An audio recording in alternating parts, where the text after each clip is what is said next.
Ahoj všichni, vítám vás u dnešního videa. V tom se společně podíváme na tu čelovku od společnosti Black Diamond. Jdeme na to.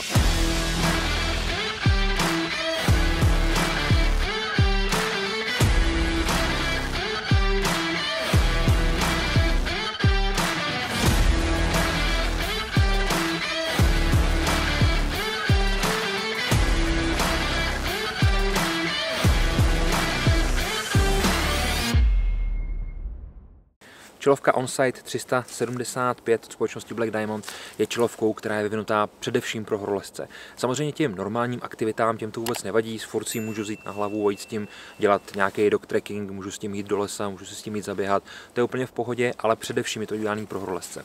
Proč? To se podívíme za chviličku, než se pojďme podívat na nějaký základní parametry. Cena téhle čelovky je 1500 Kč, což si myslím, že není vůbec špatný, je to Black Diamond, je to relativně dost spolehlivá značka, což je samozřejmě super. Hmotnost je 99 gramů bez baterií. Baterie se dávají do zádu, do toho z toho peku, jsou tam 3 3Ačkové baterie, a nebo tam můžete dát jednu přímo od společnosti Black Diamond, nebo takovou nabíjecí baterku, která má potom maličko lepší schopnosti v tom udržení vlastně toho světla, aby nám vydrželo co nejvíc svítit, nebo co nejdýl svítit. Máme tady IP67, takže prakticky tu největší ochranu, kterou můžeme mít, což je pochopitelně super, jelikož to můžeme používat v dešti, nemusíme se bát, když nám to někde spadne, že se s tím hnedka někde stane, a to už vlastně začínají být pomalu ty důvody, proč je to vhodný pro horolezce. Pojďme se na ně teďka podívat a necháme ten výkon až za chviličku. Proč je to vhodný pro horolezce? Za prvý, ten bateriový kryt máme přesunutý do zádu, protože vepředu potřebujeme zkrátka co nejvíc nízkoprofilový světlo. Když pak budete mít třeba ještě helmu, budete to mít daný na helmě, tak pochopitelně, když tady budete mít velkou lampu, tak to bude překážet, takže tady je to vlastně přesunutý do zádu. Většina horolezeckých speleologických svítilen, čelovek, to má takhle udělaný, on to je zkrátka lepší. Za prvý a za druhý samozřejmě to pomáhá i tomu, aby to vydrželo díl, protože když bychom chtěli mít tady vepředu takovouhle malinkou lampu, a chtěli bychom v tom mít už i baterie, tak v tom budou nejspíš nějaký hodinkovky a ty samozřejmě nenabídnou takový výkon, jaký potřebujeme, a takovou výdrž té svítil nebo té čelovky, jakou potřebujeme. Pak jde samozřejmě o nějaké vyvážení a takovéhle věci, nicméně ty hlavní důvody jsme si řekli. Dalším důvodem nebo další takovou vychytávkou, proč je to vhodný pro ty horolezce, jsou dvě pěkné ledky vepředu. Jedna je rozšířená do stran, takže spíš jakoby zabírá velký okolí, velký prostor. A ta druhá je udělaná pak tak, aby svítila spíš jakoby dopředu. To znamená, máme tady jednu difuzní a druhou standardní s pěkným kuželem. Ta difuzní je samozřejmě udělaná to lezení, protože když budete někde budete líst ve tmě, tak nechcete mít 1000 lumenů pěkně nasměrovaný před sebe do jednoho jasného beamu, jelikož vás to bude oslňovat a vy uvidíte velký prd. V tomhle případě je samozřejmě super to difuzní světlo, svítí nám pěkně do stran a nemusíme se bát, že nás bude oslňovat. Zároveň si můžeme nastavovat intenzitu. A není to tím způsobem, že bychom tam měli 3 módy, jeden nízký, střední a vysoký, ale my si můžeme nastavovat tu intenzitu pomocí toho zmáčknutí toho horního tlačítka a tím se nám to bude buď to stmívat, anebo rozednívat, což je super, jakož tam najdeme to, co právě potřebujeme. No a ta druhá je potom samozřejmě standardní už, protože když budeme mít tu čelovku, tak nepředpokládáme, že si ji nasadíme na hlavu, někde budeme líst, pak ji sundáme, vezmeme si jinou a půjdeme po nějaký cestě. Takže vlastně ta levá z vaší strany, tady ta pravá, tak je difuzní a tady ta je standardní. Takže tady ta je na nějaký lezení a tady ta potom se k tomu přidává právě, aby nám mohla osvítit tu cestu a mohli bychom ji používat ve tmě při nějakým trekkingu nebo při nějaký standardní cestě. To jsou právě ty věci, díky kterým je to potom vhodný i pro normální aktivity, což je tady super vymyšlený. Zároveň se mi líbí, že na zadní straně, vlastně u tohle z toho krytu, máme takovou gumovou podložku a ta nám zase potom bude brzdit ten bateriový pack vzadu na té helmě, anebo samozřejmě i na hlavě, aby nám nepadal. To je velmi důležité, jelikož tady vlastně nemáme ten horní popruh, jelikož ta svítilna není zase tak těžká, ale pochopitelně i ta guma tady na stranách, která je kompletně celá nastavitelná, tak působí pěkný příjemný odpor.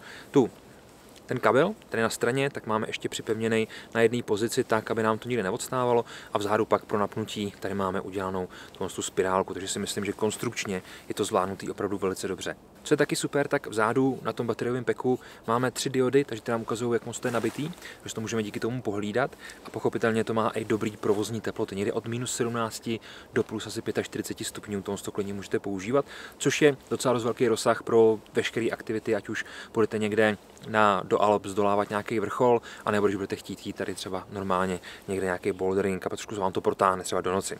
Tak, Co bychom si mohli říct o tom ovládání a o tom, jakým způsobem ta svítilná čelovka vlastně funguje? Ovládání je nahoře úplně jednoduchý, mám tady jedno základní tlačítko, žádný komplikace a ze stran potom máme dotykové plochy.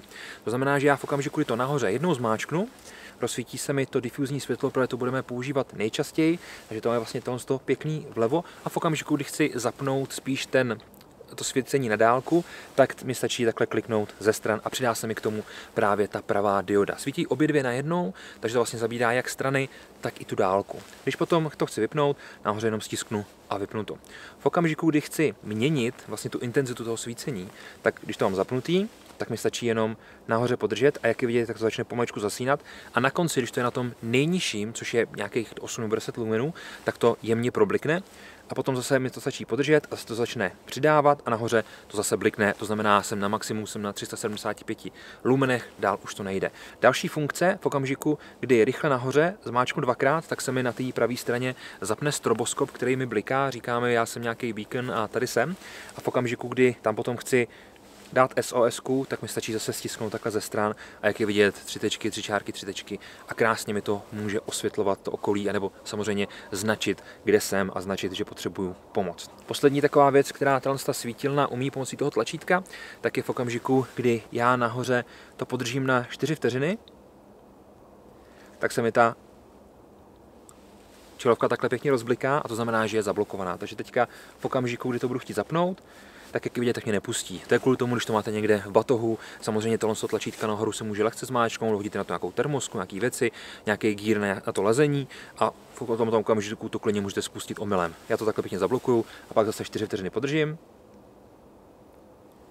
Blikneme to takhle jednou na straně a už to zase funguje tak, jak chci. Samozřejmě tady máme nějakou paměť, takže v okamžiku, kdy já to nastavím třeba na ten nejnižší, a pak to znovu zapnu, tak se mi to zapne na tom nejnižším.